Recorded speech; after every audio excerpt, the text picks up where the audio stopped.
Hey guys, today I'm teaching you how to add and save an address to the Waze app.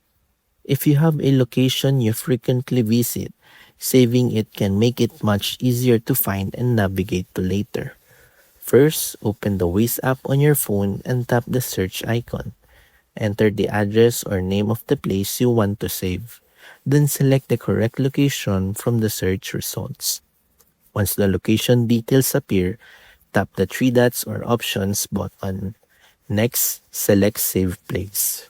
You can then enter a name for the location, such as home, work, or a favorite destination. After entering the name, tap Save or None to confirm. The address will now be saved in your Waze app and can be accessed anytime through your saved places. And that's how to add and save an address to the Waze app. Thanks for watching, and don't forget to like, subscribe, and check out our other helpful tutorials.